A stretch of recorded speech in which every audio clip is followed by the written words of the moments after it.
श्रीमद स्वामी परम पूजनीय चंद्राचार्य देवै विचितम मंगलम भगवान मंगलम गौतमो गणे मंगलम कुंद कुंदाध्यो जैन धर्मोस्तु मंगलम सर्वमंगल मांगल्यम सर्वकल्याणकारकम प्रधानम सर्वधर्माणां जैनम जयतुषास्मि कोटिशतं द्वादश्चैव कोट्यो लक्षाणि चेते तदिकानि चैव पंचाशदष्टोत्तरसहस्रसंख्ये ऐसा सुधम पंचपदं नमामि अरहंत भाषयत्यं ब्रह्मदेवेन जन्त्यं सम्मं प्रणमामि भक्तियुतो शुद्धमानवोगं शिरसा भिक्षाई बंते सुभक्ति का शुभकोटि सालोचमंगोंगपहिणीय पाहोड़ परियमी शुद्ध परिमाण हो गुपुग चुलिया छो शुद्धत्थय दुदम काहिम सारचकालमंचमी पूजनी वंदामि नमस्यामि दुखो को मुखो बोलाहु सूर्यगुण समूहनम जनगुण संपत्ति हो मुझम नमस्तु अपराने का स्वाध्याय विलयम श्री आचार्य भक्ति का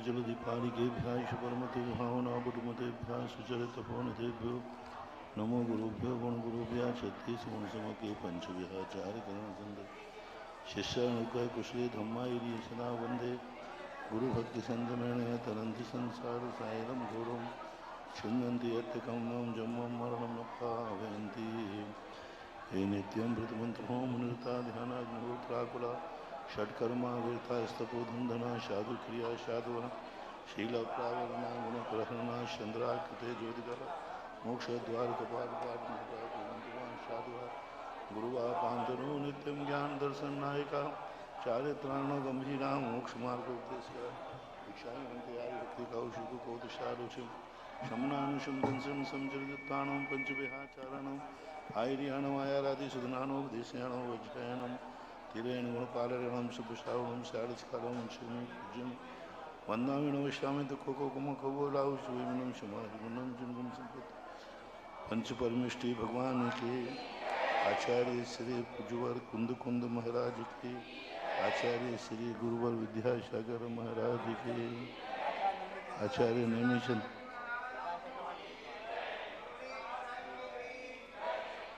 बिल्कुल एकदम शांत चित्त होकर बैठ जाएं। किताब यदि नहीं मिली है तो कल से मिल जाएगी, क्योंकि ये किताबें दुर्लभ हैं, सब जगह प्रकाशित नहीं हैं।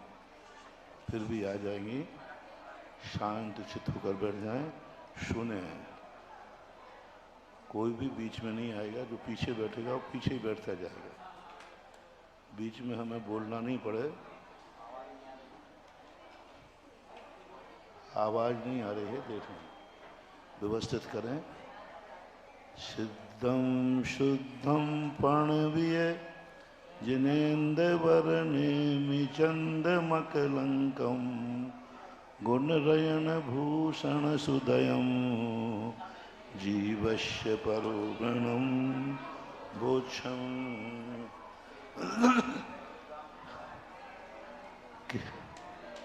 किसी भी कार्य करने के लिए मंगलाचरण बहुत जरूरी है, क्योंकि मंगल से हमें अपने आराध्य के प्रति विनय प्राप्त होती है। बिना विनय के ज्ञान की प्राप्ति नहीं होती।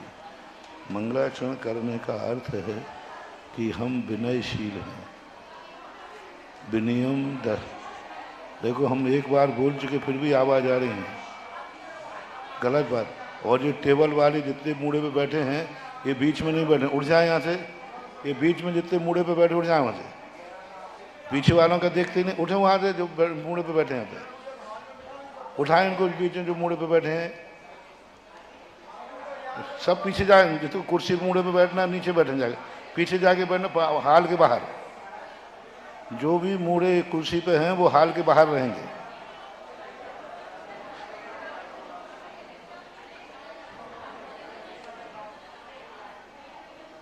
कोई भी हाल के अंदर नहीं रहेगा, हाल के बाहर जाए वहां पे।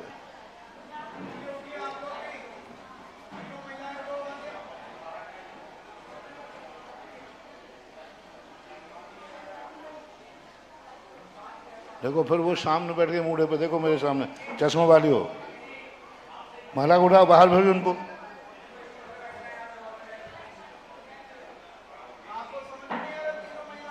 हाल के बाहर करो ना प्रदीप, हाल के बाहर करो, पीछे महिलाओं को मुड़े भेजो, हाल के बाहर इधर पंडाल में।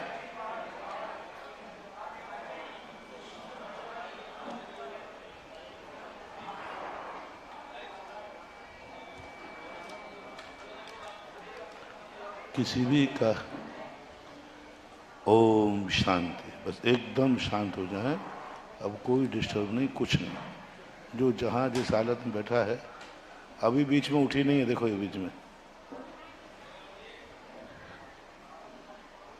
देखो सिद्धांत ग्रंथ है। इस सिद्धांत ग्रंथ को पहली बात है कि आप लोगों को पढ़ने के लिए ही इसकी मनाही है। 1000 वर्ष पहले जब उज्ज्वल नेमीचंद महाराज बिंदगिरी पर्वत के ऊपर सठखंडागम का सिद्धांत का ज्ञान कर रहे थे, स्वाध्याय, इसी बीच में उनके भक्त श्रावक चामुंड राय वहाँ पहुँचे। तो उन्होंने पूछा, गुरुजी क्या पढ़ रहे हो? तो उन्होंने कहा कि कुछ नहीं बोले। तो जैसे ही उन्होंने पूछा कि महाराज जी क्या पढ़ रहे हो, देखो, तो नेमीचंद महाराज ने ग्रंथ को बंद कर दिया। तब चामुंड राय ने पूछा, गुरुदेव क्या हम इतने कृतज्ञ हैं या इतने निकृष्ट हैं कि हमारे देखते ही आपने ग्रंथ बंद क्यों कर दिया? बोले, यह ग्रंथ गृहस्थों के पढ़ने लायक नहीं है, ये ग्रंथ आप लोग नहीं पढ़ सकते। इस ग्रंथ को पढ़ने से आपको बहुत नुकसान हो सकता है, क्योंकि भगवान महावीर स्वामी ने सिद्धांत ग्रंथों को गृहस्थ को पढ़ने की मना किया है। तो फिर हम लोगों को ज्ञान कैसे होगा इसका? तब उज्ज्वल नेमीचंद महाराज ने सठखंडागम को पढ़ करके उसमें से सारांश रूप में गौमठ सार की रचना की। इस गौमठ सार की रचना के निमित्त ग्रस्त है, श्रावक है। चामुंड राय का छोटा नाम गोमट्ट था, इसलिए गोमट्ट के निमित्त से इस ग्रंथ की रचना हुई है, इसलिए इसका नाम गोमट्ट सार रखा, क्योंकि चामुंड राय के नाम से ही हुआ। इससे सिद्ध है कि गोमट्ट सार जो है यह गृहस्थों को ध्यान में रख करके लिखा गया है। इसलिए आप लोगों के भाग्य समझो कि नेमीचंद महाराज ने उस सठखंडागम को पढ़ के इसकी रचना की। यदि ये रचना नहीं होती तो गृहस्थ कभी सिद्धांत ग्रंथों का ज्ञान या सिद्धांत का ज्ञान नहीं कर पाते। इसलिए गोमठ सार जो है ये 4 भागों में है। जीवकांड, जीवकांड का अर्थ है जीव किन परिणामों के माध्यम से इस संसार में रुलता है। संसार के बहुतायत लोग यह आरोप लगाते हैं कि इस दुनिया में जो सुख दुख देने वाला है वो भगवान है, कोई ईश्वरीय शक्ति है जो सुखी दुखी करता है। इस मिथ्या धारणा को मिटाने के लिए ही जीव कांड की रचना हुई कि इस दुनिया में ना तो कोई मिटाने वाला है ना कोई बनाने वाला है, जीव के परिणाम ही नाना प्रकार के सुख दुख में परिणमन करते हैं। कौन से परिणाम से क्या सुख दुख मिलता है, कौन से परिणाम से ये दुनिया चल रही है, तो उन परिणामों का वर्णन जीव कांड में है। जीव कांड का अर्थ होता है जीवों के समूह, जीवों के भेद, जीव कितने प्रकार के हैं, जीव कहाँ कहाँ पाए जाते हैं, जीव किस किस रूप में अपना परिणमन करते हैं, उसका वर्णन करने का नाम है जीव कांड। अब किसी विषय को करने के लिए मंगलाचरण हमें कर लेना चाहिए। कभी भी कोई काम करो तो ज़्यादा नहीं बोल सको तो नमो अरिहंताणम बोल लिया करो, ओम नमः सिद्धिभ्य भूल लिया करो, क्योंकि किसी भी कार्य को करने के पहले मंगलाचरण करने से हमारे अंदर विनय जागती है। विनय करने से हमारा क्षयोपशम बढ़ता है। विद्या ददाति विनयम, विद्या विनय से प्राप्त होती है। बिना विनय के लिया हुआ ज्ञान जीवन में काम नहीं आता। वह प्राप्त तो कर लेगा लेकिन जिस उद्देश्य से उसने प्राप्त किया है उस उद्देश्य को वो पूरी नहीं करेगा। इसलिए हमें इस मंगलाचरण से शिक्षा लेना है, जो स्वयं मंगल स्वरूप हैं। सारा जगत जिन्हें मंगल मानता है वे खुद मंगलाचरण कर रहे हैं। जो आचार्य नेमिचंद महाराज जी स्वयं मंगल रूप हैं, वे भी मंगलाचरण कर रहे हैं। तो हमें और आपको तो मंगलाचरण करना ही चाहिए। मंगलाचरण उनका किया जाता है जिस कार्य को हम करने जा रहे हैं वो कार्य वो कर चुके हैं।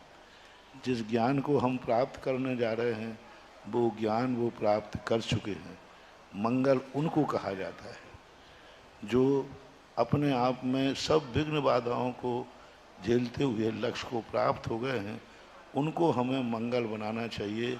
इसलिए सिद्धम शुद्धम प्रणवीय, सिद्ध भगवान को, जो कैसे हैं सिद्ध भगवान, शुद्ध हैं। सिद्ध स्वरूप को शुद्ध स्वरूप, सिद्ध भगवान को नमस्कार कर रहे हैं। वे सिद्ध जो हैं शुद्ध हैं। शुद्ध का अर्थ है संपूर्ण दोषों से रहित हैं। प्रणमीय, प्रणाम करके। कौन है वो? जिनेंद्र भगवान जो शुद्ध सिद्ध हैं। जिनवर है, जिनेंद्र भगवानों में भी वर हैं, श्रेष्ठ हैं, तीर्थंकर हैं। नेमी चंदम, नेमी चंद्र भगवान। यहाँ नेमी चंद्र के दो अर्थ हैं।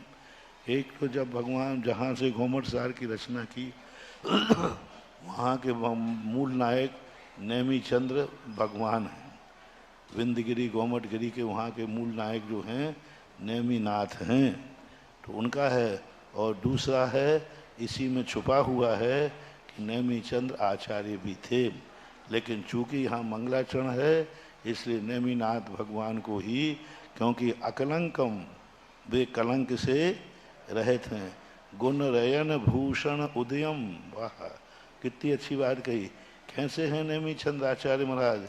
गुण रूपी रत्न भूषण जिनके उदय में है, यानी गुण भूषण शक्ति में नहीं है, गुण के, गुणों के जो आभूषण यानी श्रृंगारत हैं, जिनका जीवन ही गुण है। और गुण रयन भूषण उदयम, तीन दो चीजें विशेषता हैं।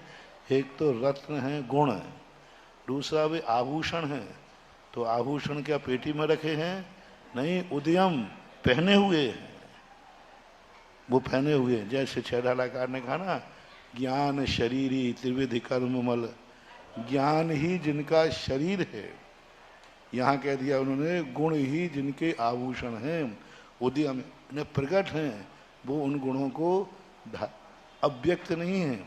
हमारे अंदर जितने गुण हैं वे अव्यक्त हैं। हम में सिद्धत्व गुण है, शुद्धत्व गुण है, लेकिन वो अव्यक्त है। लेकिन नेमिनाथ भगवान का गुण व्यक्त है, उदय में आ गया है, यानी वो उनका उपयोग कर रहे हैं। तो इनको आपने क्यों नमस्कार किया? नमस्कार करके क्या करना चाहते? एक नमस्कार होता है गुणों को और एक नमस्कार होता है स्वार्थ के लिए, उपलब्धि के लिए। यहाँ प्रणमीय शब्द किया है, प्रणाम करके मैं कुछ करना चाहता हूँ। आज नेमिचंद भगवान को मात्र हम नमस्कार नहीं कर रहे, हमारा पर्पस है। यहाँ यह भी हमें शिक्षा मिलती है कि हमेशा गुणों को ही नमस्कार नहीं किया जाता, अपने कार्य के लिए भी बड़ों को नमस्कार किया जाता है। एक तो वो बड़े हैं, नहीं ठीक है, एक तो वो खुद बड़े हैं इसलिए नमस्कार है, और एक हम खुद कुछ करना चाहते हैं उनके आशीर्वाद से, उनको प्राप्त करके। तो प्रणमीय प्रणाम करके जीवस्य परोगुणम बोक्षम, जीव की प्रूपणा, बोक्षम यानी कहता हूँ, जीव की प्रूपणा। प्रूपणा का अर्थ होता है जीव का विस्तार, जीव के परिणमन, जीव की गतियाँ, रूपण बोलते हैं ना, जीव का विस्तार क्या है, रूपणा क्या है, उसको मैं कहता हूँ। आप लोगों को प्राकृत का संस्कृत श्लोक को नहीं पढ़ना। जो 12 वर्षीय कोर्स वाले हैं उनको हिंदी में ही हिंदी पढ़ना है, गाथाएं नहीं पूछी जाएंगी। गाथाएं आपको नहीं पढ़ना, क्योंकि आप गाथाएं में बहुत उलझ जाएंगे, उच्चारण ही नहीं बनेगा और बहुत कठिन हो जाएगा। वैसे विषय कठिन है और गाथा तो और कठिन, इसलिए आप गाथा को पढ़ना तो जरूर, उच्चारण तो जरूर करना, लेकिन उसको क्या करना, पढ़ करके हिंदी को याद करना, पढ़ना जरूर। पढ़ने से आचार्यों की, मैंने कल कहा था ना, तुम्हें कुछ भी समझ में नहीं आवे, इतना समझ में आवे कि हमें आचार्य की वाणी कान में पढ़, इतना ही बहुत है। कई लोग कहते महाराज हमें जो चीज़ समझ में नहीं आती है हम क्यों पढ़ें? नहीं समझ में आती इसलिए तो पढ़ना है। समझ में आने के बाद पढ़ा तो क्या पढ़ा, नहीं समझ में आया फिर भी पढ़ रहे हैं, यही विशेषता है। जिनको समझ में आ रहा है वे पढ़ रहे हैं तो उनको ज़्यादा कर्मों की निंदा नहीं है, क्योंकि उनको समझ में। लेकिन जिनको समझ में नहीं आ रहा है फिर भी वो पढ़ रहे हैं तो उनको इतना ज्ञान बनता है। जिनको नमोकार मंत्र समझ में आ रहा है उनको सिद्धि नहीं हुई, जिसको नमोकार मंत्र समझ में नहीं आया उसको नमोकार मंत्र सिद्ध हो गया। कितना बढ़िया उदाहरण है।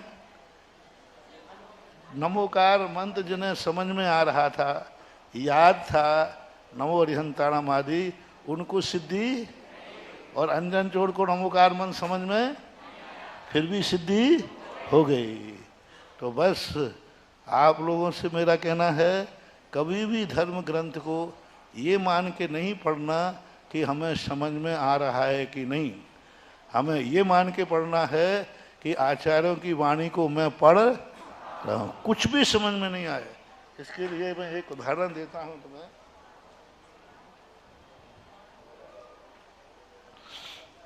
पंडित जी साहब थे जगन मोहन लाल जी, उन्होंने सुनाया था, एक माँ जी थी, वो बहुत बड़े बड़े ग्रंथ पढ़ती थी।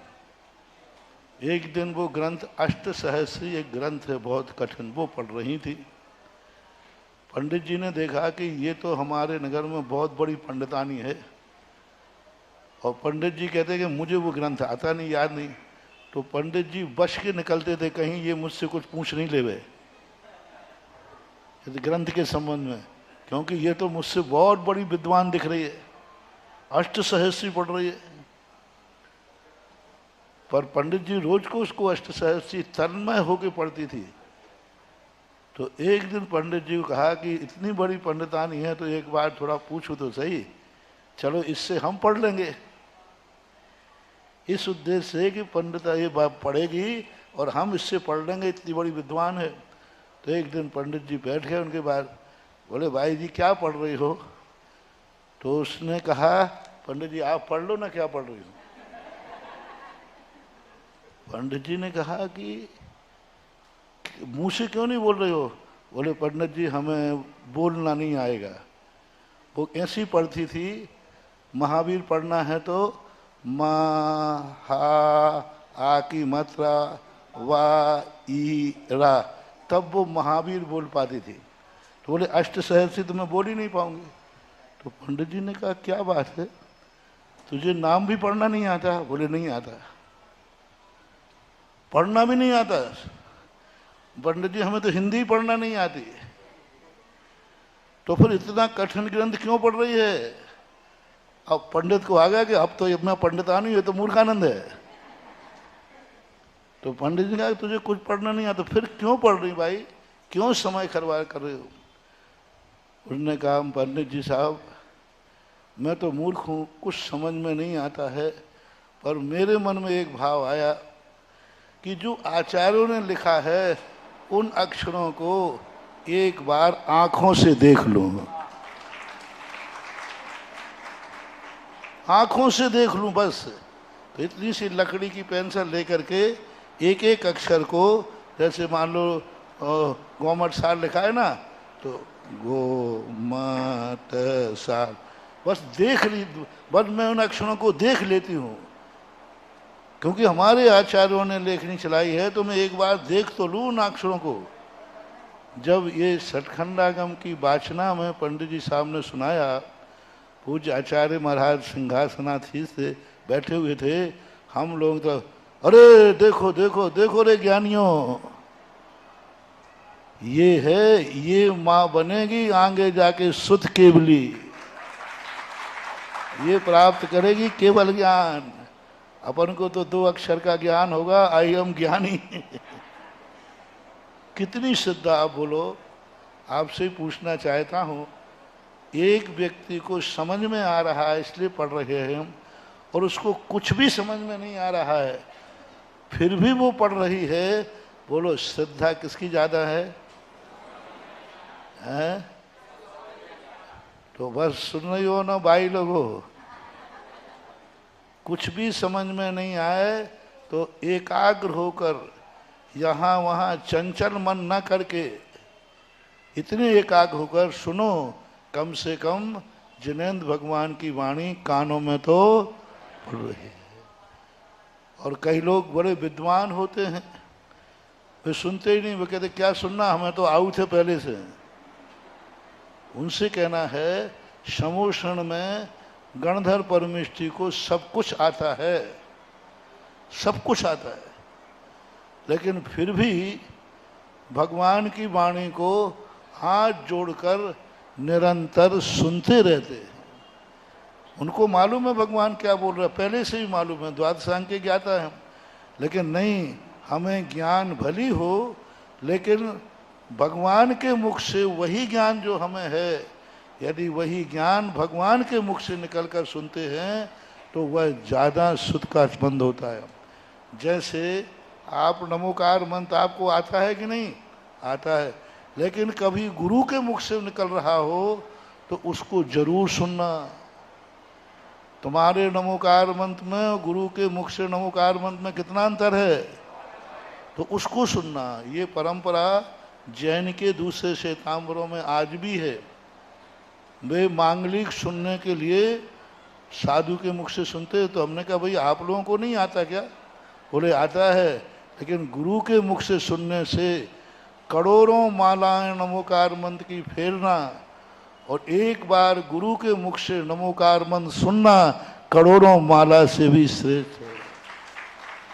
इसी प्रकार जिनवाणी का स्वाध्याय करना, पढ़ना, और कभी जिनवाणी साधु के मुख से सुनने मिले तो वह वाणी हजारों बार स्वाध्याय करने से भी श्रेष्ठ है।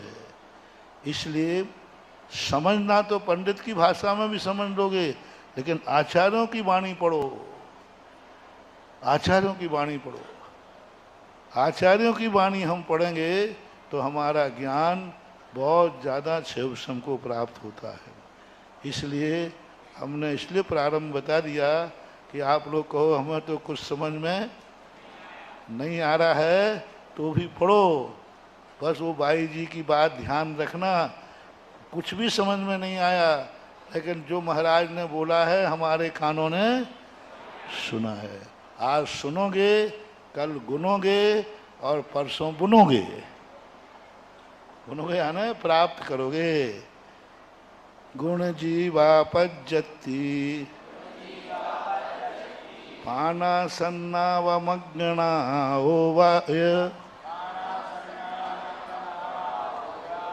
उपयोगो वियकंसो जीवस्य तु परुवृणा भणिदः। अब जीव को हम कहाँ ढूंढें? जीव कितने प्रकार के हैं, कहाँ कहाँ हमें जीव मिलेंगे? तो 20 स्थान बताए। ये 20 भेद सबसे पहले पुष्पदंत महाराज ने किए थे। गुजरात के अंदर अंकलेश्वर में 20 सूत्र लिए थे, 20 रूपणाएँ कहलाती हैं। यानी जीव को 20 तरीकों से बताना, जीव का स्वरूप 20 तरीकों से प्राप्त करना। जीव हमें 20 प्रकार के देखने में आएंगे। तो जीव पहला तो जीव है गुण स्थान। गुण जीव कितने कहाँ मिलेंगे? जीवों के भेद कितने हैं? गुण स्थान। जीव समास, जीव समास उसे कहते हैं। जीव समास नाना प्रकार के होते हैं। गुण स्थान 14 भी होते हैं, 19 भी होते हैं, आगे जाके बताएंगे। पज्जति पर्याप्तियाँ, जीव कहाँ मिलेगा? पर्याप्तियों में। पर्याप्तियाँ किसे कहते हैं? जब जीव जन्म लेता है, जन्म लेने के बाद शरीर जिससे बनाया जाता है उसको कहते हैं पर्याप्तियाँ। शरीर बनाने के लिए जो मटेरियल इकट्ठा करते हैं उसको पर्याप्ति कहते हैं। अब शरीर में क्या क्या चीज़ें बनती हैं? शरीर में इंद्रियां बनती हैं, तो इंद्री का मटेरियल। शरीर आने के बाद बोलने की शक्ति आती तो भाषा पर्याप्ति। शरीर मिलने के बाद ही मन आएगा तो मन पर्याप्ति। शरीर आने के बाद भी श्वासोश्वास होगा तो श्वासोश्वास पर्याप्ति। शरीर के माध्यम से ही आयु आती है, तो आयु के रूप में जो परिणति, यानी आयु तो पर्याप्ति नहीं है, वो प्राण है, पर उसको स्थिर करने वाला जो श्वासोश्वास है पर्याप्तियाँ। ये 6 पर्याप्तियाँ होती हैं। आहार पर्याप्ति, शरीर पर्याप्ति, इंद्री पर्याप्ति, भाषा पर्याप्ति और मन पर्याप्ति।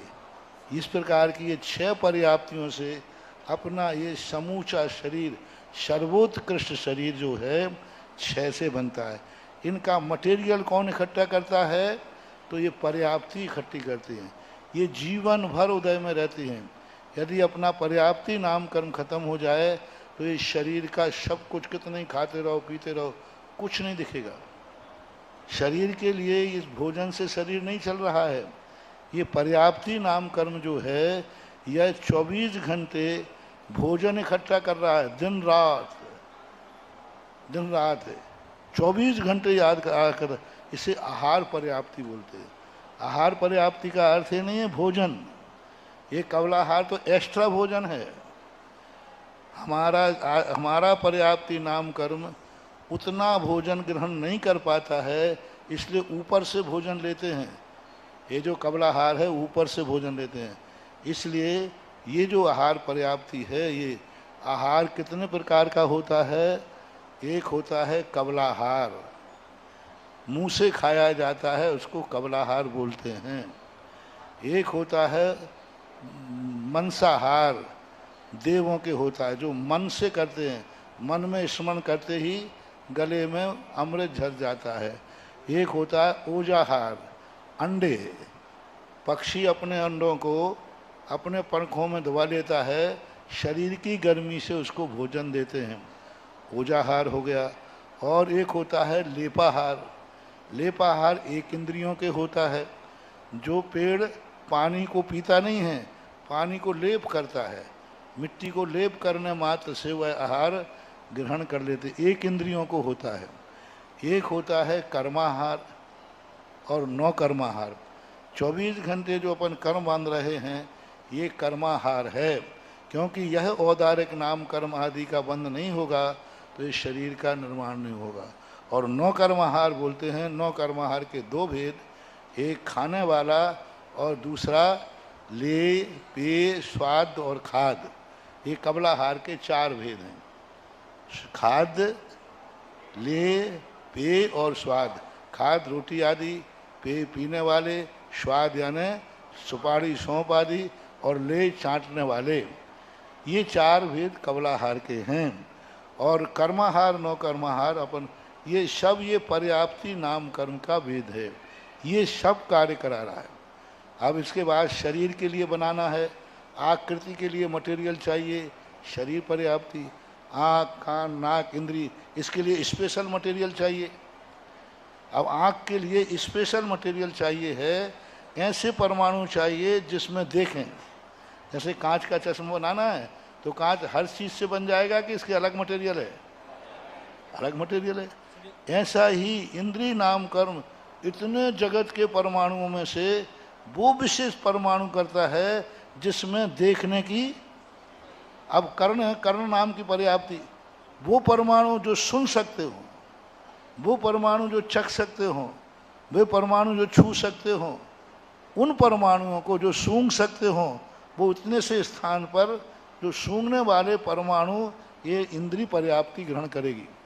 अब इंद्रिय पर्याप्ति में जब घ्राण इंद्रिय आएगी तो वो उतने ही परमाणु ग्रहण कर लेगी और वहाँ जाके चिपका देगी, उससे अपन सूंघते रहते हैं, इंद्रिय पर्याप्ति। फिर उसके बाद आती है भाषा पर्याप्ति, जो अपन बोलते हैं।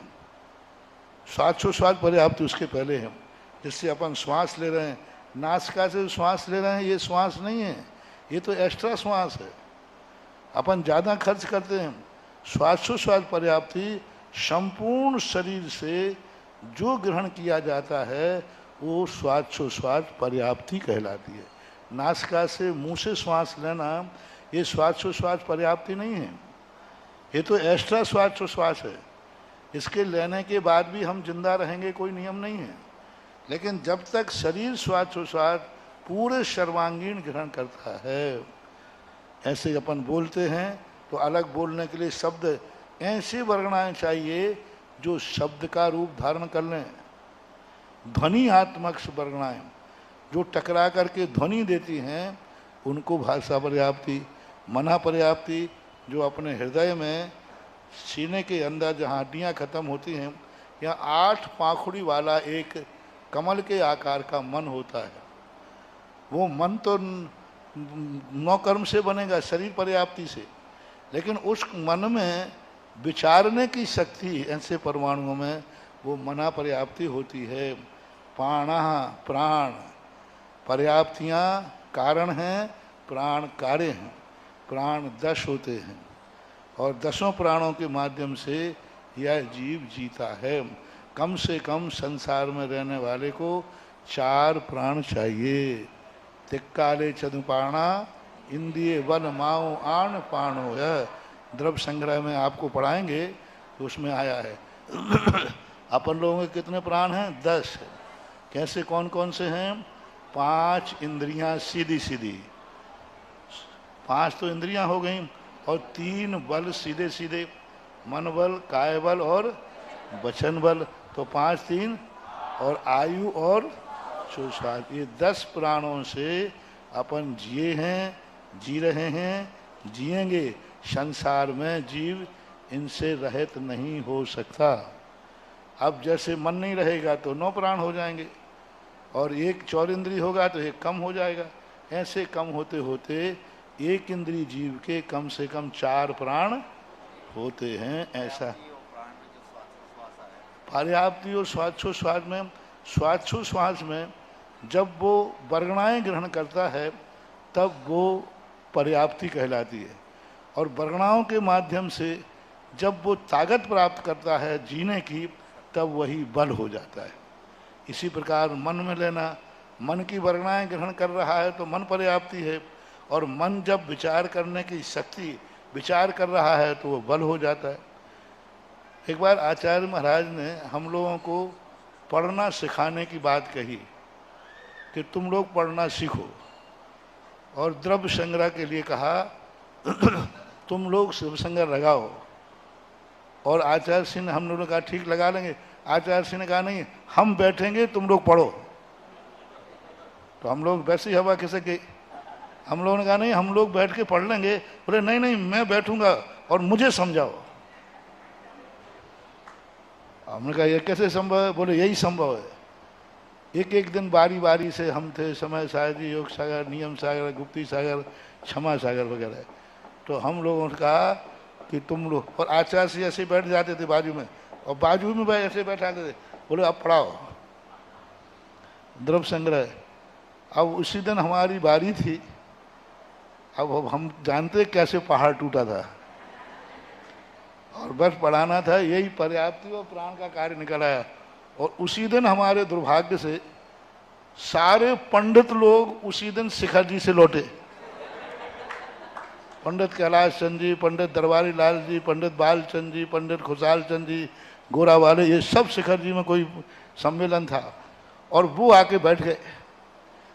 अब वे सामने और आगे सब बैठ गए, तो वैसे ही हवा नहीं थी तो। और हमने कहा भगवान ये लोग पंडित लोग मौन बैठे रहे तो अच्छी बात है, लेकिन पंडित तो मौन बैठ नहीं सकता। तो घुसाल चंद जी गोरा वाले बोलते हैं, बोले महाराज जी प्राण और पर्याप्ति में क्या अंतर है? पूछते ही हमें दिन में तारे दिख गए। तो हमने आचार्य की तरफ देखा कि थोड़ी नकल करा दो, आपके चेला हूं, पंडित पूछ रहा है। तो आचार्य और जो बताओ बताओ वो पूछ रहे हैं। अरे मैंने सोचा थोड़ी नकल करा दे मैं कि भाई ये बोल दो। हमने आंख बंद की और तुरंत करा, पर्याप्तियां कारण हैं और प्राण कार्य हैं। और जो ताली बजी तब मेरी आंखें खुल गई, मैं सही बोल गया।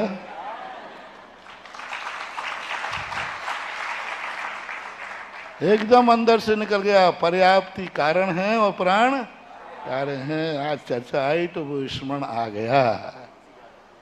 हाँ, तो ऐसी बात नहीं, अच्छे मन से पढ़ो, पर्याप्तियां कारण हैं। और आचार्य ने तुरंत कहा, देखा ये चेले कच्चे नहीं है, तुम क्या समझते हो? तो ऐसी बात है। तो प्राण जो है, प्राणों में और पर्याप्तियां का काम मात्र मटेरियल इकट्ठा करना है, और प्राणों का काम है उनका उपयोग करना है। मटेरियल इकट्ठा कर दिया, सब इकट्ठा करके, लेकिन उसका उपयोग करना।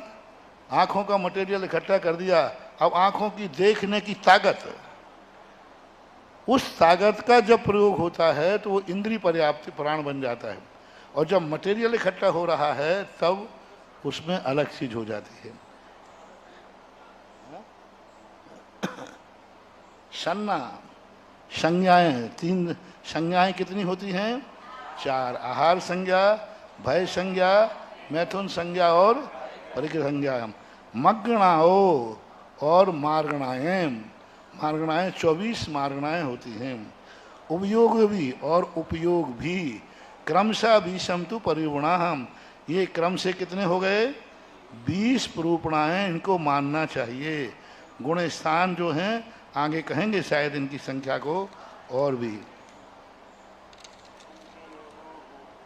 संख्य वो होती है। आप लोगों को समझ में नहीं आया तो मात्र रट लिया करो, रट लो, मात्र रट लेना। आज नहीं समझ में आएगा, कल समझ में आएगा, रटने मात्र से। संख्यो ओ घोत्य गुण सन्ना सचा मोह जोग भवा वित्थारादेशोत्य मग्गन सन्नासकम भवा। अभी हम यहाँ ज़्यादा इसलिए नहीं समझा रहे कि अभी यहाँ ये नाम मात्र बता रहे हैं, पर अर्थ आगे पूज्यवर नेमिचंद महाराज खुद इनका अर्थ कहेंगे तो उस समय अपन विस्तार से समझे। संख्यो, संक्षेप से जो कहा जाता है उसे ओक कहते हैं।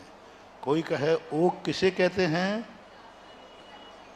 जो संक्षेप से कहा जाता है। गुण स्थान, चौथा गुण स्थान कह दिया। अब कितना इसके अंदर है? अब चौथा गुण स्थान तो 4 गतियों में होता है, लेकिन एक चतुर्थ गुण स्थान नाम से कह दिया। पंचम गुण स्थान तो मनुष्य त्रियंशों में होता है। तो किसी कथन को किसी एक जैसे कहा संक्षेप से, ये मनुष्यों की सभा है, तो बोलो है मनुष्यों की? नहीं है, संक्षेप में। अब विस्तार से, यहाँ स्त्री पुरुष और महाराज बैठे हैं, 3 की सभा, ये विस्तार हो गया। पुरुष भी बैठे हैं, महिलाएं बैठी हैं, महाराज भी बैठे हैं। अब ये विस्तार हो गया। अब एक संक्षेप में कहो यह मनुष्यों की, तो अब मनुष्य में सब आएंगे कि नहीं? तो मनुष्य शब्द संक्षेप हो गया। इसी प्रकार जैन दर्शन के सिद्धांत में ओघ यानी गुणस्थान, गुणस्थान का अर्थ संक्षेप में कथन करना। 14 गुण स्थानों में संक्षेप वो होती है गुण सन्ना समोह जोग भवा। और गुण और संज्ञाएं जो होती हैं, गुण और संज्ञाएं जो हैं साचा मोह योग भवा, इन दोनों की उत्पत्ति कैसे होती है? गुण की और संज्ञा की, मोह और योग से इन दोनों की गुण संज्ञा, संज्ञाएं नहीं, गुण संज्ञा, संज्ञा ने नाम, इसका गुण संज्ञा नाम क्यों पड़ा? वो संज्ञा नहीं लेना जो पिछली गाथा में पढ़ा था अपन ने, वहाँ तो अलग थे, पाना शन्ना, यहाँ है संज्ञा, गुण संज्ञा ने गुण नाम। ये गुण नाम क्यों पड़ा? ओक का नाम है गुण स्थान, तो इनको गुण स्थान क्यों कहते हैं? कोई पूछे कि गुण स्थान की परिभाषा क्या है? देखो अब तुमसे संक्षेप में पूछा जाएगा, ओक किसे कहते हैं? संक्षेप में कथन करने वाले को ओक कहते हैं। ओक का दूसरा नाम क्या है? गुणस्थान। गुणस्थान किसे कहते हैं? मोह योग भवः, जो मोह योग से भव यानी उत्पन्न होता है, मोह और योग। अब मोह किसे कहते हैं सब जानते हैं, दर्शन मोहिनी और शारद मुनि। योग किसे कहते हैं? मन वचन और काय। मन वचन काय और मोह दर्शन मुनि और चारित मुनि, ये दोनों एक साथ परिणमन करते हैं तब गुणस्थान बनता है। मोह अकेले से नहीं बनेगा, मोह से बनाने के लिए योग जरूर चाहिए। योग यदि नहीं है, पहली बात तो संसार में ऐसा कोई जीव नहीं है जिसका किसी ना किसी समय कोई ना कोई योग न रहता हो। संसार अवस्था में 13वें गुणस्थान तक कोई ना कोई योग नियम से रहता है। मन वचन और काय इनसे रहित कभी नहीं हुआ। और मोह आ जाए तो मन वचन काय की चंचलता तो बनी रहती है, इससे अकेला बंद नहीं होगा। मोह होगा तो हाथ पैर हिलाने से बंद नहीं है, मोह के साथ हिलाओगे तो बंद है। मन वचन कोई ऐसा अपन ध्यान में बैठे हैं और कोई हाथ पकड़ के हिला दे वैसा, तो हिला तो दिया लेकिन बंद नहीं होगा, क्योंकि हमारा उसमें उपयोग और हमने खुद उठा के हिलाया है तो बंद प्राप्त होता है। यानी मन वचन काय की चंचलता में जब तक मोहिनी कर्म नहीं होगा कुछ नहीं होने वाला। सबसे ज़्यादा खतरनाक मोह है। योग तो औदैक भाव है, योग तो पुद्गल है, लेकिन पुद्गल कुछ नहीं कर सकता। उसमें मोह जो है ये जीव विपाकी है, ये जीव को घात करता है, ये जीव की पर्याय है। योग जीव की पर्याय नहीं है, ये पुद्गल की पर्याय है। पुद्गल की पर्याय बन करके उत्पन्न होता है। मोह तो सीधा आत्मा से उत्पन्न होता है। यदि मोह को अपन ने जीत लिया तो फिर कुछ नहीं कर पाएंगे। हाँ तो ठीक है, गुण स्थान उन्होंने कहा है। इसी द्रव्य संगर की टीका में पूज्यवर ब्रह्मदेव सूर्य ने लिया कि उन्होंने कर्म करना तो छोड़ दिया, लेकिन पूर्व में जो कर्म किए थे वो निर्माण तो है। जैसे अपना शरीर जीव बनाता है, लेकिन मरने के बाद भी ये शरीर बना रहता है कि नहीं? मरने के बाद भी बनाया तो जीव ने है, लेकिन मरने के बाद बना है कि नहीं? तो 14वें गुण स्थान में योग नहीं है, लेकिन पूर्व में जो बनाया था वो शरीर है। उन्होंने बहुत अच्छी बात कही, 14वें गुण स्थान में भी अभी वो चोर हैं। चोरी किसे कहते हैं? पर वस्तु को ग्रहण करना। पर वस्तु क्या है? सूक्ष्म से पुद्गल कर्म। 13वें गुण स्थान तो बोले 14वें गुण स्थान वर्ती तो पुद्गल कर्म ग्रहण नहीं कर रहे हैं। तो उन्होंने कहा उन्होंने चोरी करना तो छोड़ दिया, लेकिन चोरी का माल गोदाम में रखा है। चोरी करना तो छोड़ दिया, लेकिन चोरी का माल तो चोर गोदाम में माल पाया जाए तो भी चोर है कि नहीं है। इसलिए 14वें गुण स्थान वर्ती अयोग केवली भी संसारी हैं, क्योंकि संसार तो छोड़ दिया, लेकिन पहले जो संसार किया था उसका फल अभी उनके पास 85 प्रकृतियां उनके पास पाई गईं। छापा पाड़ने पर चोरी के 85 माल पाए गए। उन्होंने कहा साहब मैंने तो छोड़ दी, बात छोड़ भली दी है, लेकिन पहले तो ये आध्यात्मिक बात कहलाती है। इसलिए मोह योग का कार्य वहाँ है, कारण नहीं है, लेकिन कार्य होने से वो भी कार्य में कारण का उपचार, कभी कभी कारण में कार्य का उपचार किया जाता है और कभी कभी कार्य में कारण का उपचार किया जाता है। 14वें गुण स्थान में कार्य में कारण का उपचार करके उनको संसारी कहा गया है। तो गुणस्थान की परिभाषा क्या है? मोह और योग से जो उत्पन्न होता है उसे गुणस्थान कहते हैं। आपको गाथा का भाषा नहीं देखना है कि प्राकृत भाषा में क्या, आप तो हिंदी में जो लिखा है हिंदी पढ़िए, आपको सब कुछ हिंदी में पढ़ना है। विस्तारादेशो, विस्तार से जो किया जाता है उसे आदेश कहते हैं, और आदेश का दूसरा नाम है मार्गणा।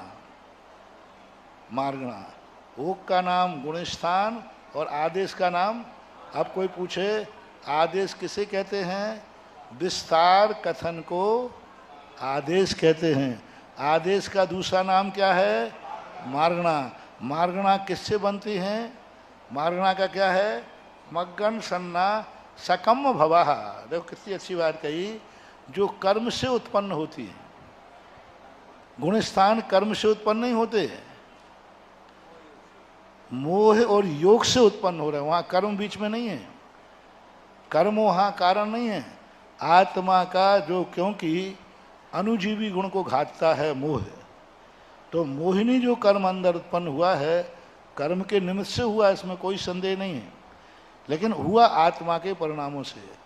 मोह और योग से गुणस्थान, और मार्गणा किससे उत्पन्न होती हैं? कर्म के। कर्म के उदय से, जीव के भाव से नहीं। जैसे गति मार्गणा, अब गति जीव के परिणामों से नहीं उत्पन्न हो रही है, कर्म वर्णाओं से गति होती है। बनती जीव से है, लेकिन फल वो पौधगल है। गति है, इंद्री गई इंद्रिय सुकाय आदि आएगा आगे, गति इंद्री काय आदि मार्गणाएं होती हैं। ये सब पुद्गल कर्म से उत्पन्न होती हैं।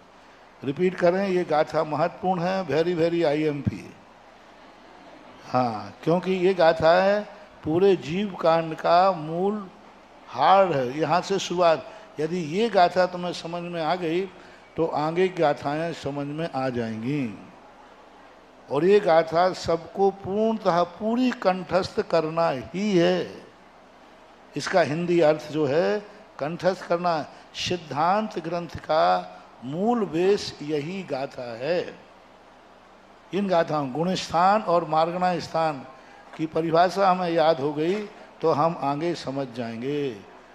आदेशेषणीना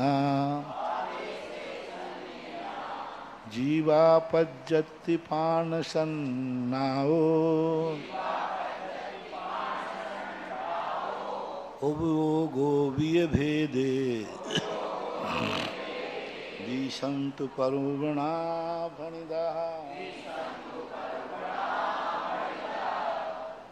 अब 20 पूर्वपणाओं का कथन करते हैं। आदेश से, आदेश किसे कहा था? आदेश किसे कहा था?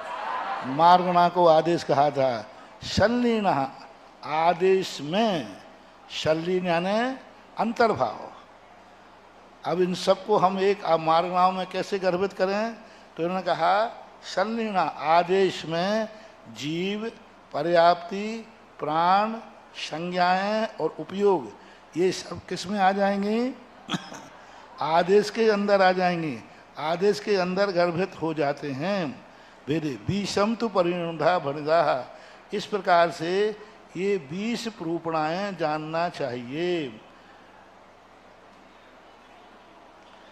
मतलब उनका कहना ये है कि आपने पहले तो कहा था दूसरी गाथा में कि गुणस्थान, जीवस्थान, पर्याप्ति, प्राण, संज्ञाएं, ये सब, तो इन सब को आपने 2 नाम से कैसे कह दिया? इतने सारे नाम बताए थे आपने, गुणस्थान अलग हैं, जीव अलग हैं, पर्याप्ति अलग हैं। तो उन्होंने कहा कि इन दोनों में अंतर्भाव है। जैसे हमने कहा ना कि आपने तो कहा था कि इतने महाराज हैं, इतनी स्त्रियां, इतने पुरुष हैं, तो हमने उनको इकट्ठा करके एक मनुष्य नाम से कह दिया। तो कहते हैं कैसे कह दिया? किस में क्या गर्भित करेंगे? आदेश में यानी मार्गणा में लीन करना, जीव, पर्याप्ति, प्राण, संज्ञा, उपयोग, ये सब मार्गणाओं में गर्भित हो जाते हैं। तो कहीं कहीं मार्गणाओं में उनको गर्भित कर लिया जाता है। जीव समाज का वर्णन नहीं करते, मार्गणा स्थानों से वर्णन करते हैं। गुण स्थान की विवक्षा से और मारना, दोनों कथन एक ही हैं। दोनों कथन क्या हैं? जीव को खोजना है। तो एक व्यक्ति कहता है मुझे जीव दमोह की मनुष्यों की सभा में मिले, और एक कहता है मुझे फलाना जीव महाराज की सभा में मिला। तो अब देखना, महाराज की सभा में मिला यानी उसने दो को छोड़ करके महाराज का भेद कर दिया, लेकिन दोनों का कथन क्या था? जीव को खोजना। चाहे वो महाराज की सभा में खोजे चाहे मनुष्य की सभा में खोजे, खोजा तो उसने जीव ही है। इसलिए ये मारणा और गुण स्थानों में इंद्रिय काये लीना जीवापज्जति आण पाण भाषमणो जोगो काओ नाने अखा गति मग्ने आऊ। कैसे लीन करना, अंतर्भाव कैसे करना? तो इंद्री और काय मारना है। इनमें किसको लीन करना? जीव को और पर्याप्ति को। अब इंद्री में जीव कैसे गर्भित करेंगे?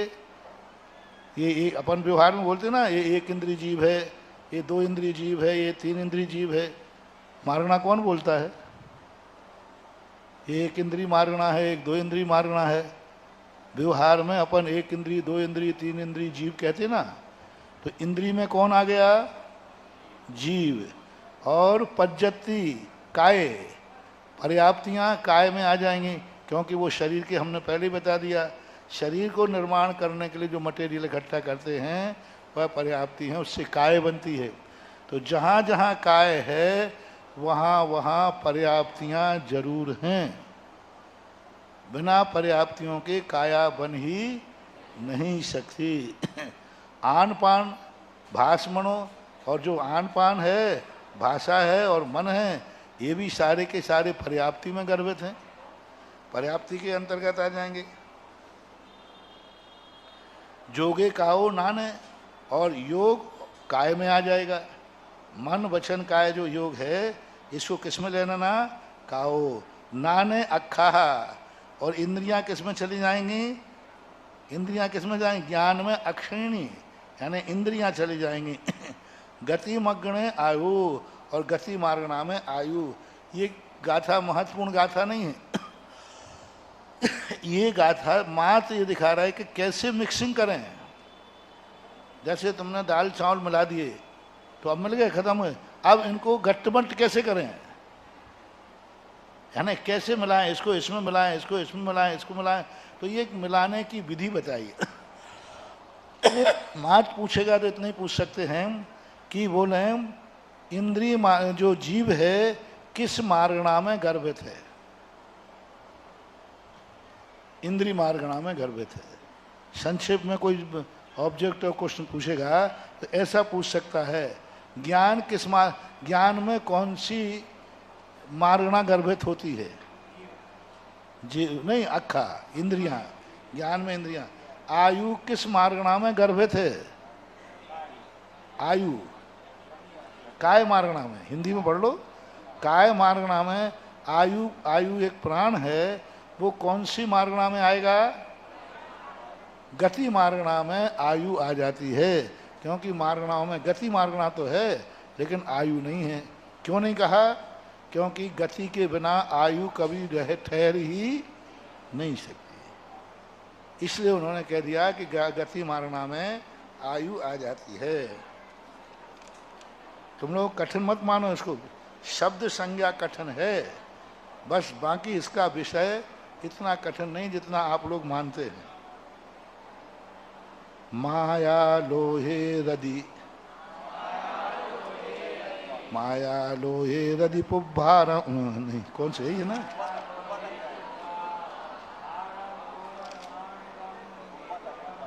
माया लोहे रदि पुब्बा हारम कोह माणगम भयम वेदे में हुण सन्ना लोहम परिग्रहे सन्ना महालोहे रदिपुब्ब।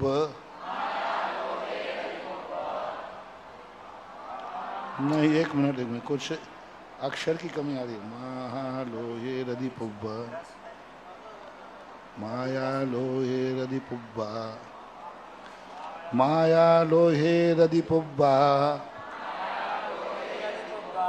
हारम को है मग्नम भयम, दे दे में हुण संगासन, लोयमी परिग्रहे सन्ना। अब कसाय मारना आती है, आहार मारना नहीं है। तो माया और लोभ में रति पुब्बा हारा, रति पूर्वक आहार ग्रहण किया है तो माया में और लोभ में गर्भित होगा। माया ने रति पूर्वक किया है इसलिए। अब यहाँ रति शब्द क्यों डाला? राग पूर्वक आहार ग्रहण किया जाए वो आएगा, और बिना राग के जो ग्रहण किया जा रहा है वो। अब यहाँ प्रश्न उठा सकते हो, क्या आहार भी बिना राग भाव के ग्रहण होता है? हाँ, कर्माहार, नौ कर्माहार। अब नौ कर्माहार हम ग्रहण कर रहे हैं, उसमें रति भाव नहीं है। तो इस प्रकार के जो आहार होते हैं, कबलाहार जो है वो भी बिना रति भाव के ग्रहण कर सकते। कोई ने मुंह पकड़ करके फाड़ करके मुंह में आहार डाल दिया, अब बोलो ये आहार भी कसाय में जाएगा? नहीं जाएगा, रति भाव नहीं हमारा। डाल दिया किसी ने मुंह फाड़ करके। कोई घर्राटे लेकर सो रहा था, चूहा अंदर घुस गया। हाँ, हुआ है। एक व्यक्ति मुंह फाड़ के सोया था और छोटी सी चूहिया घुस गई, उसने मुंह बंद किया, वो अंदर चली गई। अब बोलो ये मांसाहार में आएगा क्या? लेकिन प्रमाद में तो आएगा। अब वो चिड़िया चली गई, सही में चली गई वो, अब वो तो मर गई, बच जिंदा तो रहना नहीं है। तो अब रति पूर्वक किया हुआ आहार ही कहलाएगा। जबरदस्ती किसी ने मुंह में डाल दिया, अब उसमें रति भाव न होने से वह माया लोक कसाय में नहीं आएगा। ऐसे अपन बहुत सारे आहार ग्रहण करते रहते हैं, उन आहारों में दोष नहीं। इसलिए इन्होंने पूज्यवर नेमीचंद महाराज ने रति पुब्बा आहार, रति पूर्वक आहार जो है कौन सी मारणा में आएगा? माया और लोभ में। आप लोग एक चार्ट बना लेना, किस में क्या गर्भित है, किस में क्या गर्भित है। हिंदी में पूरा लिखा हुआ है तो पढ़ लेना, किस में क्या गर्भित है, इतना ही रटना है। इतना रटने से यदि कोई ऑब्जेक्टिव प्रश्न आएगा तो आप उसको उत्तर दे सकेंगे। कोय मग्नम भयम, कसाय मार्गणा में माया मार्गणा भी है, लोभ मार्गणा भी है और क्रोध मार्गणा। और क्रोध मार्गणा में क्या आएगा? भय। भय जो है क्रोध कसाय के कारण से बनता है। जो 9 कसाय है ना, इनका बंटवारा है, भय क्रोध में जाता है।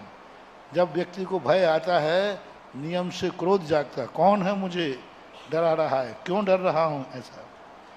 वेदे में होण संज्ञा, 4 संज्ञाएं थीं, आहार संज्ञा, भय संज्ञा, मैथुन संज्ञा और परिग्रह संज्ञा। तो ये 4 संज्ञाओं में आहार संज्ञा किस में गई? आहार संज्ञा किस में गई? माया और लोभ में। अब दूसरी भय, आहार भय, भय संज्ञा किस में गई? क्रोध रूपी मार्गणा में। मैथुन संज्ञा किस में गई? वेद, वेद, स्त्री वेद, पुरुष वेद और नपुंसक वेद। इन 3 वेदों के बिना व्यक्ति के मन में अब्रह्म भाव नहीं आता, क्योंकि जब भी अब्रह्म भाव आएगा तो वो या तो स्त्री है या पुरुष है और या नपुंसक है। साजू आहार लेता लेता बढ़ावन, तो कसाय कौन सी मानेंगे? तप बढ़ावन हेत है, तो इसलिए तो उनकी निर्जरा होती है, लेकिन फिर भी पर को ग्रहण कर रहा है, इच्छा पूर्वक ग्रहण कर रहा है। उस समय भी माया लोभ कसाय उसका उदय में है, क्योंकि इच्छा है। पूज्य आचार्य महाराज से एक बार पूज्यवर ज्ञान सागर महाराज ने पूछा कि तीर्थंकर को प्रमाद कब आता है, क्योंकि वो अपन जैसे सोते तो पाए नहीं जाएंगे, जब कभी उनको नहीं आएगी, उनका प्रमाद कब पाया जाता है, पकड़ के बताओ। क्योंकि उनसे कभी ईरिया समिति में चूक होती नहीं, वर्धमान चारित्र है। जिनका वर्धमान चारित्र है, प्रति समय वो विशुद्धि बढ़ा रहे हैं, तो प्रमाद में कब आएंगे? तो आचार्य ने कहा जिस समय आहार को अंजलि यूं करते हैं उस समय प्रमाद है, क्योंकि इच्छा करना ही प्रमाद है। तब वो अंजलि खोलेंगे कि नहीं? तो आहार को लेने का भाव आ रहा है, अब किस लिए ले रहे हो वो भाव अलग है, लेकिन ले रहे हो कि नहीं? लेते समय तुम्हारे मन में राग भाव आ गया, इसलिए आहार कोई भी ग्रहण करेगा तो माया लोभ में जाएंगी, और ग्रहण कराया जाएगा तो कोई कौमा में है, बेहोश पड़ा है, और उसको कोई नली से दे रहा है, इंजेक्शन से दे रहा है, अब उसको तो कोई होश है नहीं, तो वो एक नौकर्म क्रिया, उसका वो बंधक नहीं होगा। यदि वो लेने के बाद उसको आनंद आ रहा है, मैंने आहार किया, तो फिर बराबर हो जाएगा, ऐसा मानना चाहिए। वो एक भावना भाषा में कहा गया कि साधु खादती भी ना खादती, खाता हुआ भी नहीं खा रहा है, वो तो हमारी थोड़ी पीठ ठोकने के लिए कह दिया है। सही तो यही है कि पर को ग्रहण करना ही प्रमाद है, क्योंकि उसका अभिप्राय आध्यात्मिक है, रत्न की रक्षा करना है, इसलिए वो ऐसे बंध को प्राप्त नहीं हो रहा है जिस बंध से उसको संसार बढ़े। बंध तो है, सूक्ष्म दृष्टि से देखें, क्योंकि सिद्धांत ग्रंथ है। सिद्धांत ग्रंथ में तुम मुनि हो या श्रावक हो, तुम कैसे ग्रहण कर रहे हो मतलब नहीं है, ग्रहण तो कर रहे हो।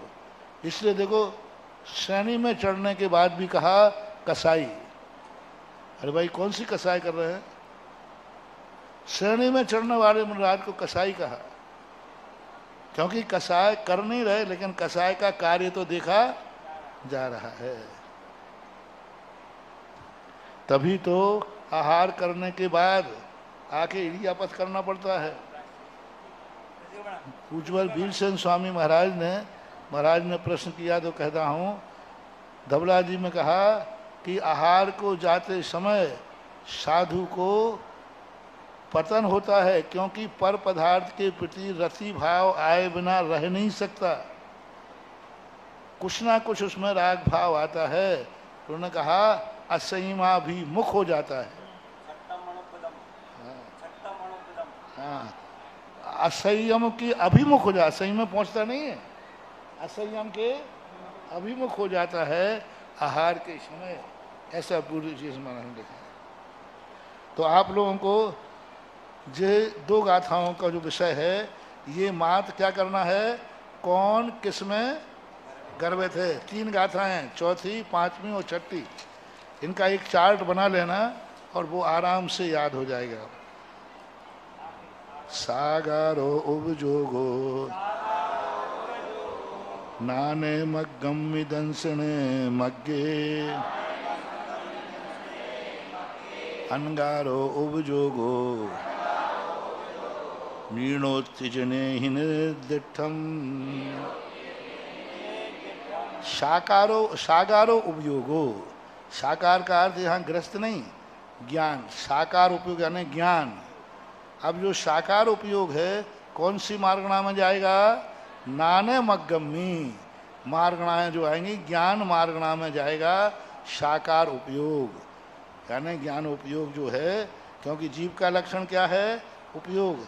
जब उपयोग की अपेक्षा हम जीव को ढूंढेंगे कि मति ज्ञानी कहाँ हैं, मति उपयोग वाले कितने हैं, शुद्ध ज्ञान उपयोग वाले कितने हैं, अवध ज्ञान उपयोग वाले कितने हैं, जब ये प्रश्न आएगा तो हम कहाँ ढूंढें, कोश में ज्ञान मार्गणा में देखो मति ज्ञानी मिल जाएंगे, अवध ज्ञानी कितने हैं वहाँ मिल जाएंगे, मना पर्याय ज्ञानी कितने हैं मिल जाएंगे। कहाँ मिलेंगे, ज्ञान मार्गणा में हमें खोजना पड़ेगा।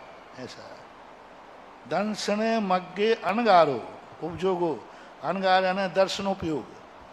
चक्षु दर्शन वाले कितने हैं, अचक्षु दर्शन वाले कितने हैं, अवधि दर्शन वाले कितने हैं, इनको कौन से मार्गणा में ढूंढना? दर्शन मार्गणा में अनगार उपयोग गर्भित हो जाता है। उपयोग कितने होते हैं? उपयोग कितने होते हैं? दो, ज्ञानोपयोग और, तो ज्ञानोपयोग किस मार्गणा में गया? ज्ञान मार्गणा में। और दर्शनोपयोग किस मार्गणा में गया? दर्शन मार्गणा में। ऐसा रट लो।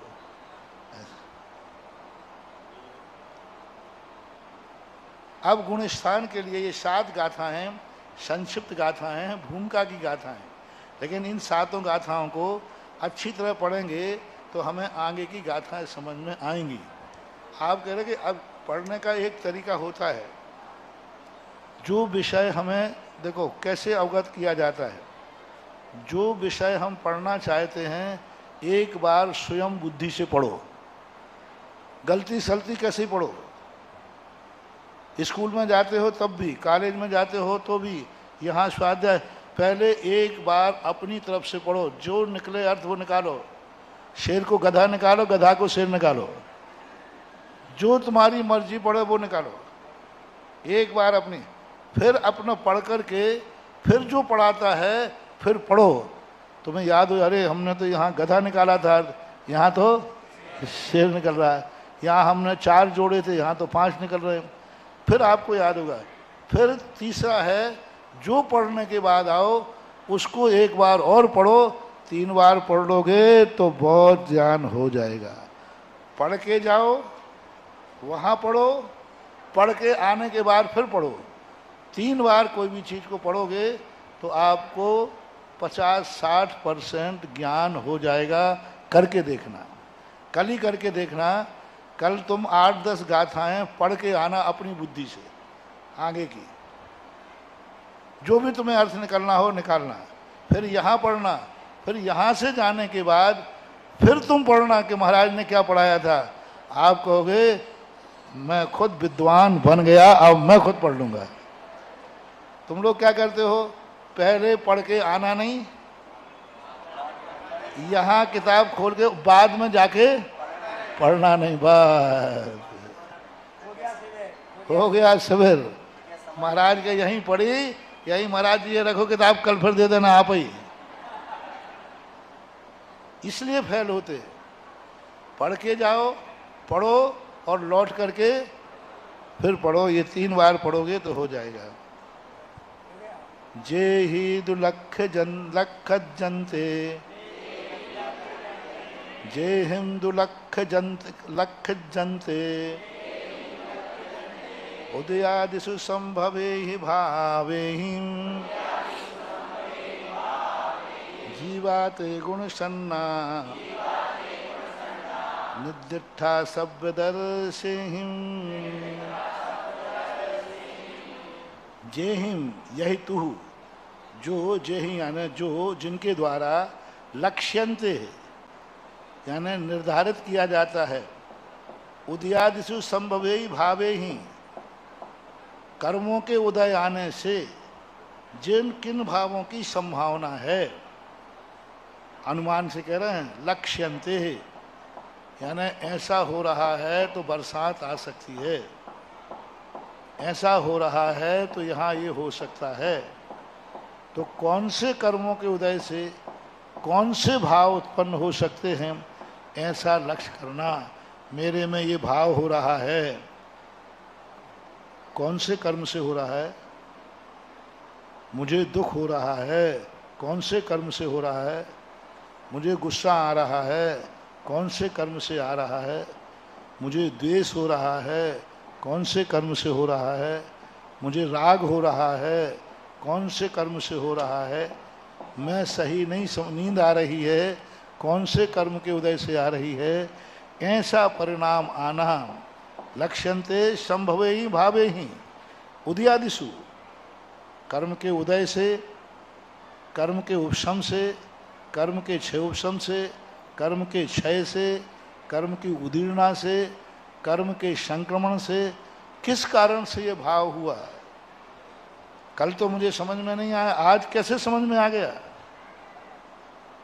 आज कैसे आ गया? कल तो समझ में आया नहीं था। कल तो मैं बहुत सुखी था, आज दुखी कैसे हो गया? किन कारण से? कल तो मुझे गुस्सा नहीं आया, अब गुस्सा क्यों आ गया? तो इन सब भावों के, जैसे हमने सुबह कहा था ना कल, कि घोमर सार का अर्थ है अपन को आता है ऐसा क्यों हो रहा मेरे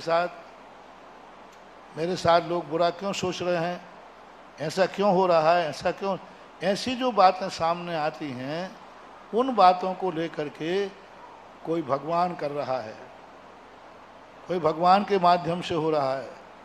तो घोमर सार कहता है नहीं, मैं बताता हूँ किन कर्मों के उदय से ऐसे भाव आते हैं। जीवाते गुण सन्ना निद्यथा शब्द दर से ही, कौन से कर्म से कौन सा भाव होता है, उससे कौन सा गुण स्थान होता है। अब गुण स्थान हमारे विषय नहीं है, लेकिन ऐसा भाव आ रहा है जैसे किसी जीव से मेरा झगड़ा हुआ था और 6 महीने से ऊपर हो गए, अभी भी मुझे उसके प्रति कसाय भाव है।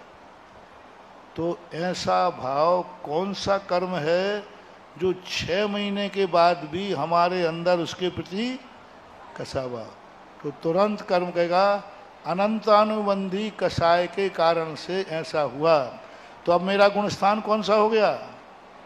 मिथ्यात गुणस्थान हो गया। लोग अब मिथ्यात गुणस्थान हमारे ज्ञान का विषय नहीं है, लेकिन मिथ्यात गुणस्थान को हमने पता कर लिया, मेरा मिथ्यात गुणस्थान हो गया। कैसे हो गया? क्योंकि कसाय किए 6 महीने और 6 महीने बाद भी अभी भी हमारे अंदर उसके प्रति द्वेष भाव है, हमारा गुणस्थान मिथ्यात हो गया। नहीं, मेरा गुणस्थान मिथ्यात नहीं हो सकता, क्योंकि मैंने कसाई की थी और तुरंत मैंने कहा नहीं ये मेरा स्वभाव नहीं है, सब मैंने बैर भाव छोड़ दिया, लगता है मेरा चौथा गुणस्थान है। क्योंकि 6 महीने के अंदर अंदर मैंने जय जिनेंद्र कर लिया। सुन रहे हो ना आप लोग? 6 महीने के अंदर जय जिनेंद्र कर लिया, लगता है चौथा गुणस्थान है। और वृत्ति हो तो 15 दिन के अंदर हमने क्षमा मांग ली, पंचम स्थान है। और मुनिराज हैं तो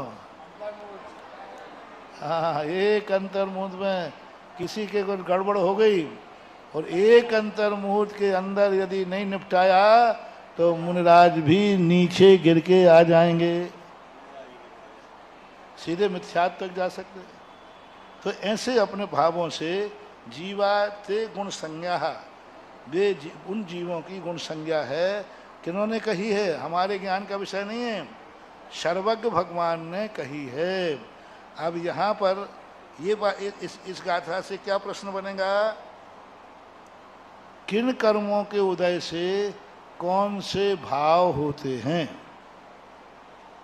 ये भाव कैसे होते हैं? तो उदयादि कर्मों से, कर्मों के उदय से ऐसे भाव होते हैं।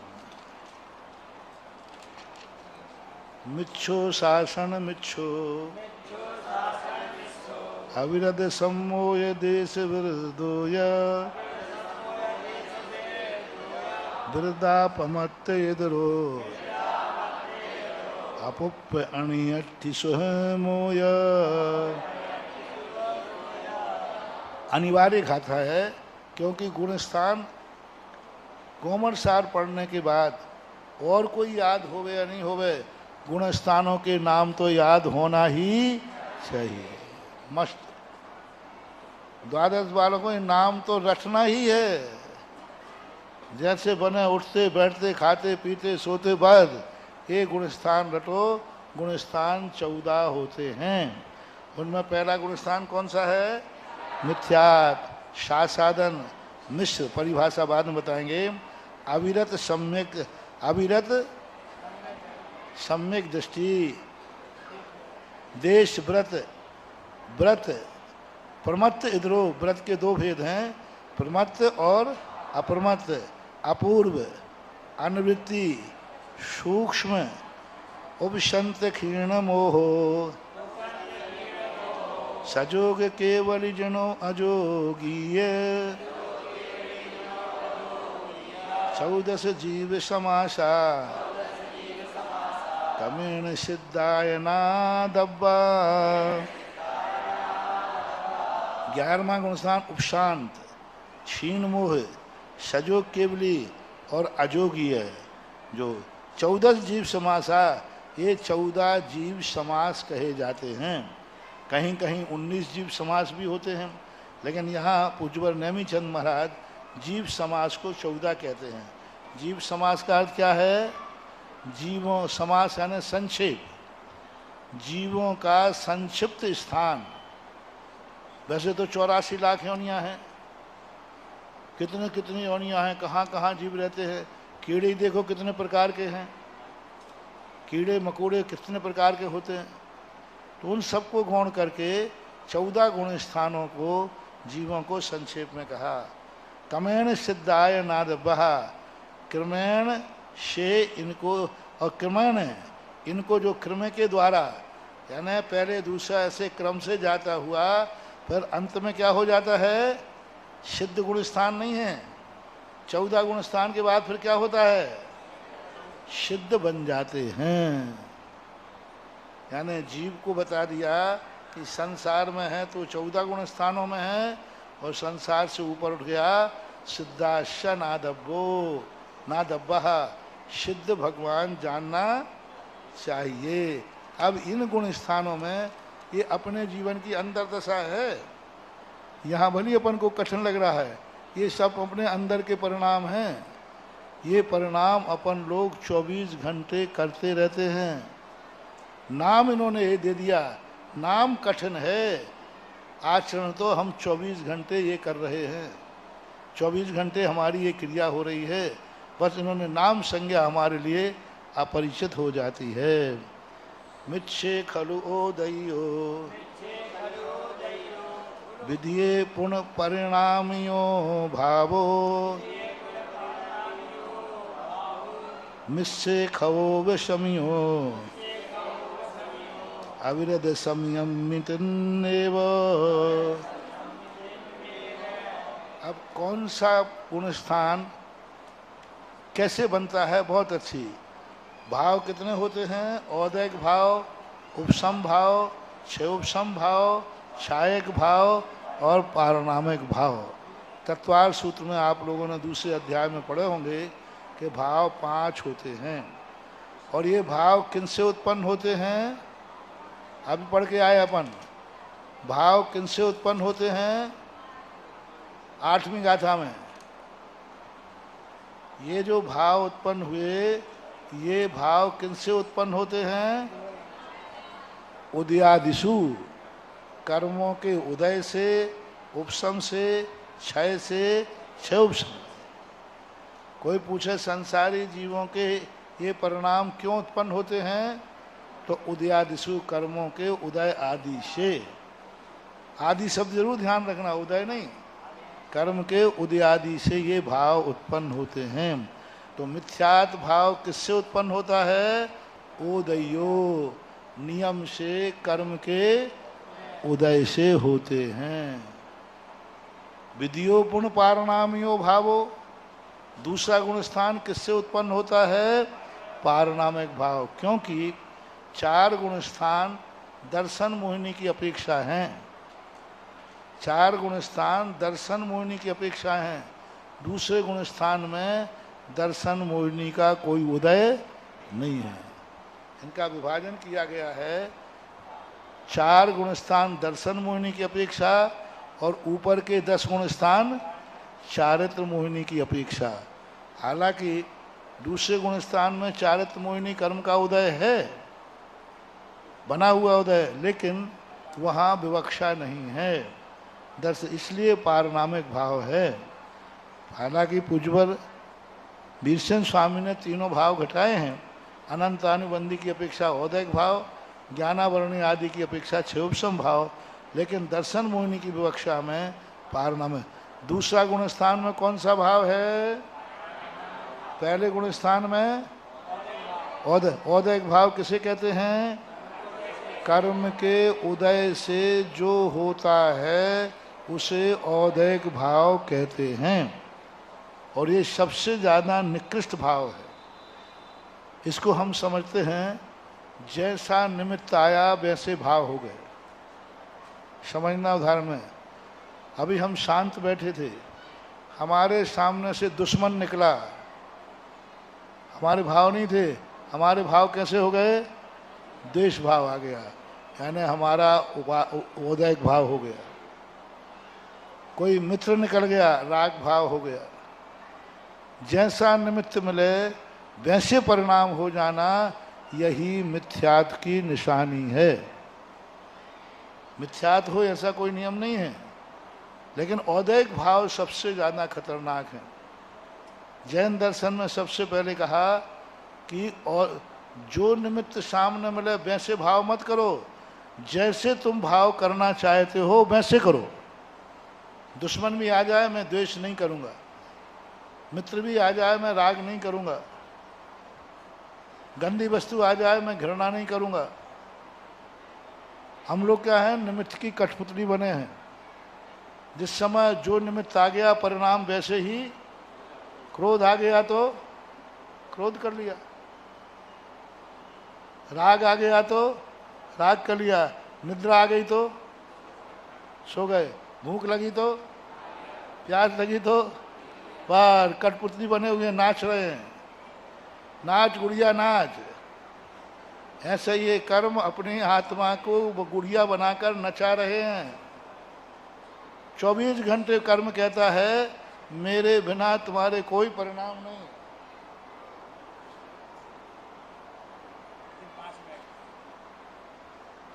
कर्म चाहे कि मैं हंसा लूं तो हंस जाएंगे, कर्म चाहे रुलाना है तो रो जाएंगे, कर्म चाहता है सोना है सो जाएंगे। यानी हम कुछ रहे ही नहीं, हम कर्मों की कठपुतली बन चुके हैं। ये मिथ्यात्व भाव है, पारणामिक भाव है। मिश्रे खवोब शमियो, तीसरे गुण स्थान में मिश्र भाव होता है।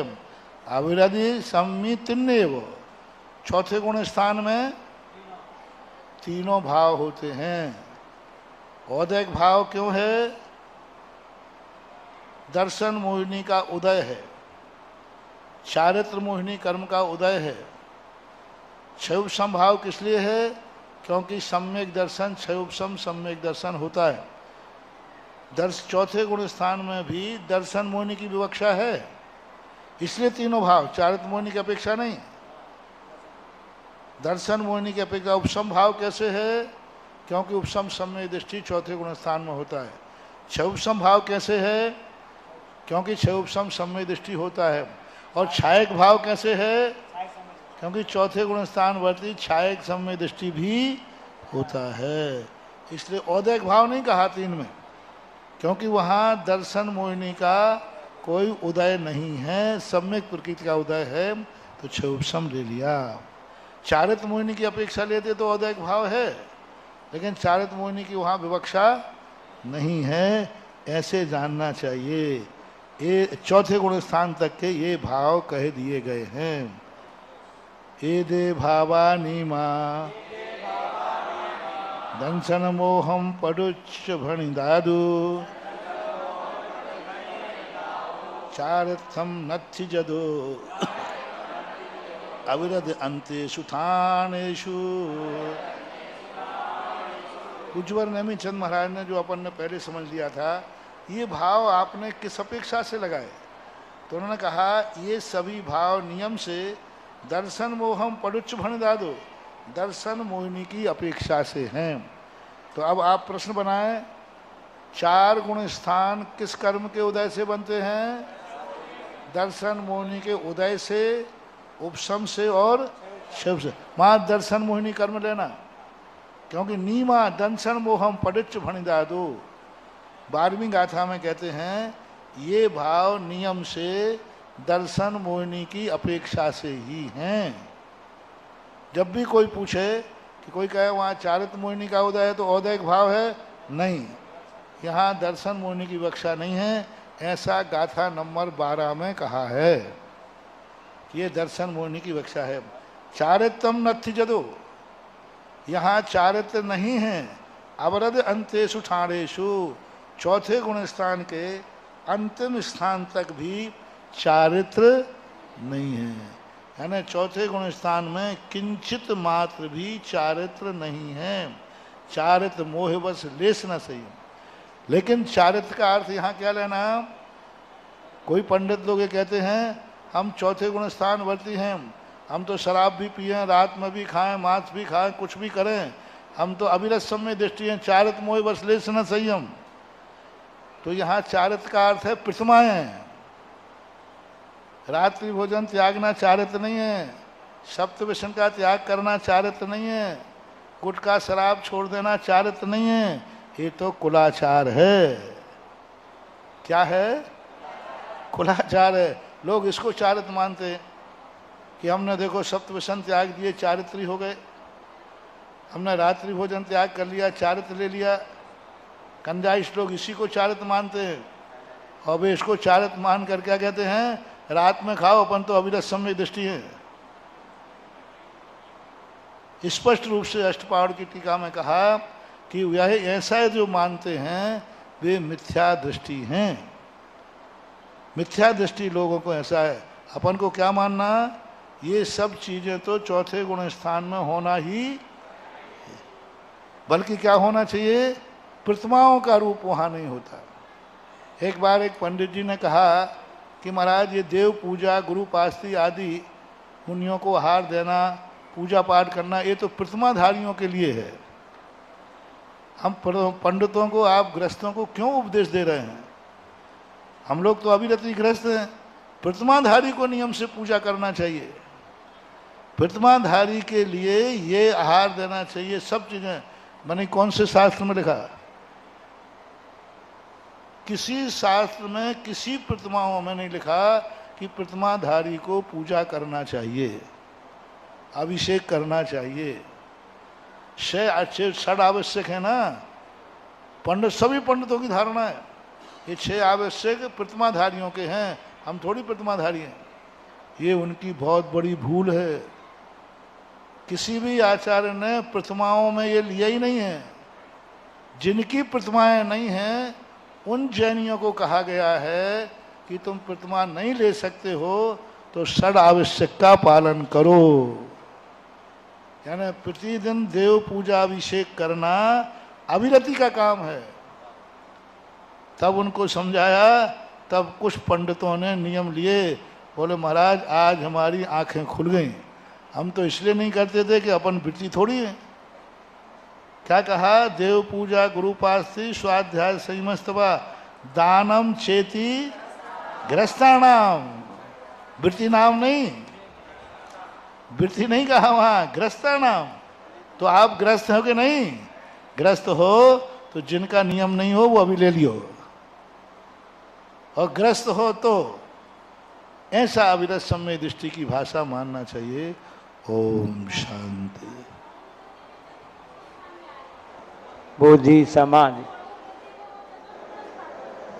अणुवृत्ति जो सामान में चौथे गुण स्थान में आएगा। अष्ट मूल गुणों में ही समंत भद्र महाराज ने मध्य मास मधु त्यागई शहाणु व्रत पंचकम, तो ये अविरत सम्यक दृष्टि में उत्कृष्ट कुलाचार के अंतर्गत है। बोधि समाधि परिणाम सिद्धि सात्मोपलब्धि शिव सौख्य सिद्धि चिंतामणिम चिंतित वस्तु दानी हम बंद मानस ममास्तु देवी। कायु सर।